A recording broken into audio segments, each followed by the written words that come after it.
Good afternoon. So I would like to, mention just a few points very shortly. First, that is something that I said many times.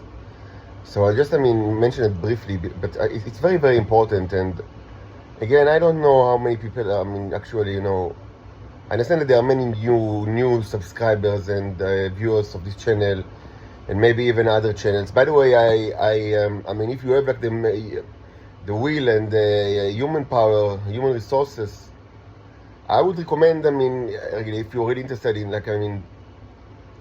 the development of my thought and my ideas, and you're like not only things that are related to the last year.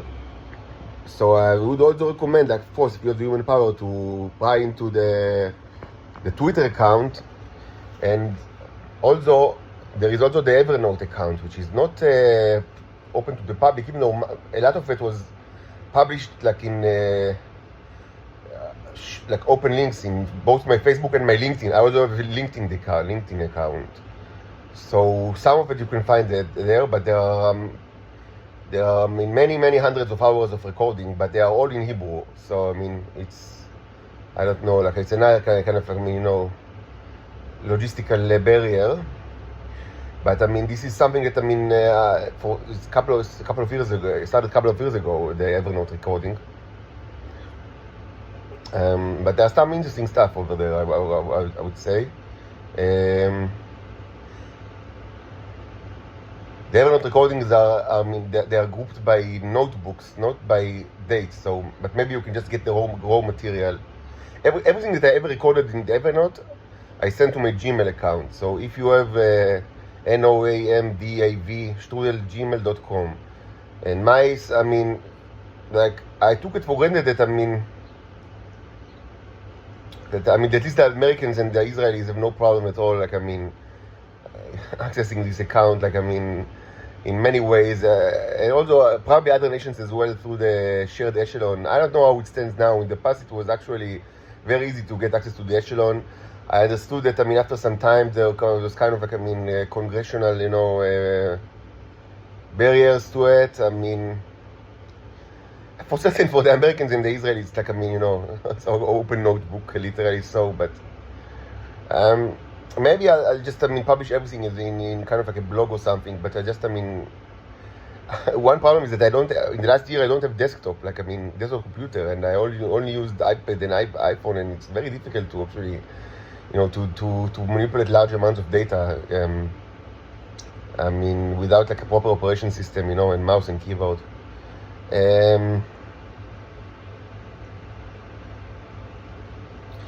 Anyway, so I didn't start, speaking, in this YouTube channel. This YouTube channel is specialized,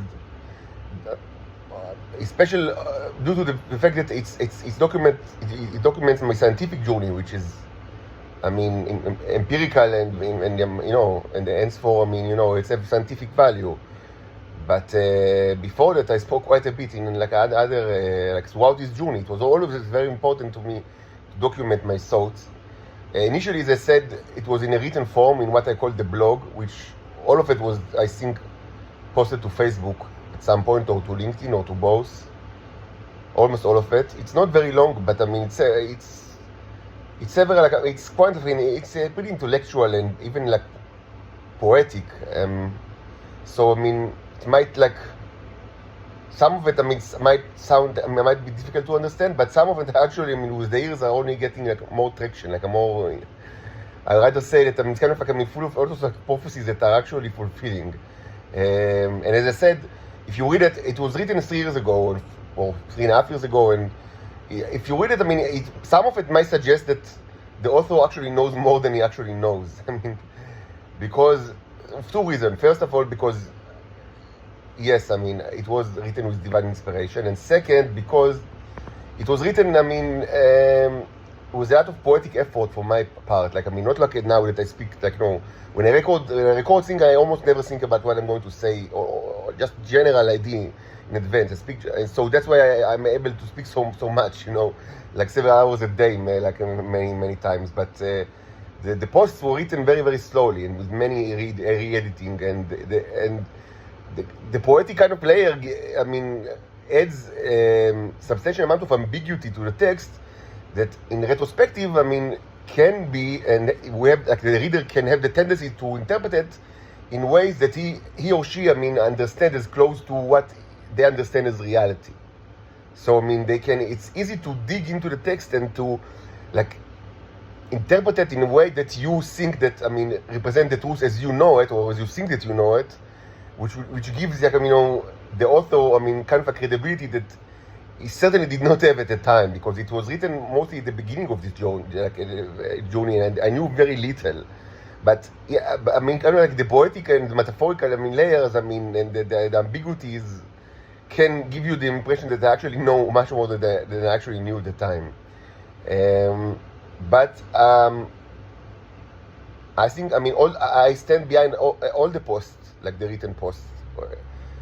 By the way, it's not true for everything that I ever said. I'm the first one to admit that I'm wrong, and many times, like, I don't know, it's a discovery journey, and you don't get, like, the truth from God, like, in an email. It's not, God helps you a lot, but you need to work, like, you need to study, and you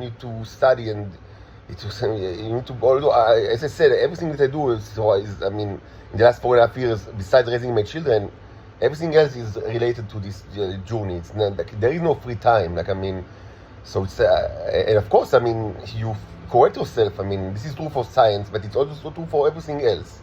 So so not everything that I ever, said is true, and I always, correct myself. But regarding the posts, they are not of scientific nature, but of kind of like philosophical and somewhat political, and also personal.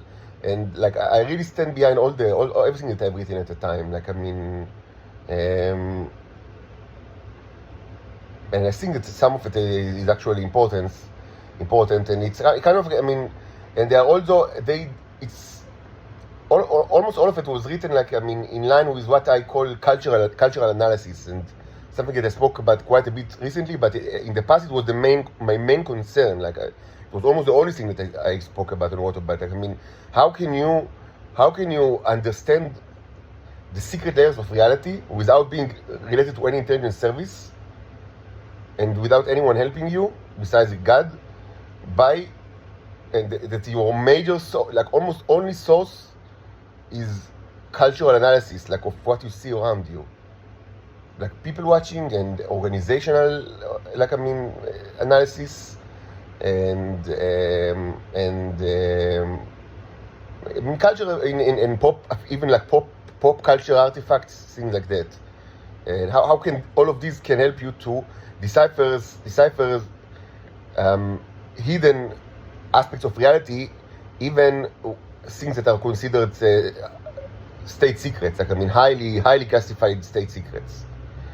This was the main subject of at the beginning of my kind of my blogging, I would say, and it's something that is prominent in the written material.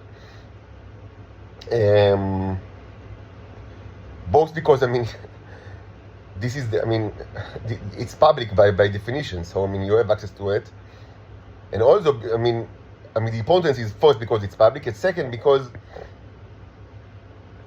from an early stage in this journey, I try to as they say, imitato Dios. It's very important, actually it's very, the imitation of God and or of prophet and or of Jesus is something that is very important in the monotheist religions. Actually, in Judaism, it's not that developed. It's kind of not that developed. In Judaism, you can see it, remnants of it. Remnants of it can be seen in only a remnants, but some people will say pagan remnants, or corrupted remnants, and I will need to agree with the way that Hasidim, the Hasidic Jews are acting. I wouldn't pry too much into it. I would say that, initially, the Hasidic movement, showed some kind of a characteristic that you could have, optimistically suggest that they might revolutionize Judaism in a way that is somewhat associatively related to the way that Christianity, so anyway, I have a call from my daughter, so I'll speak later about it.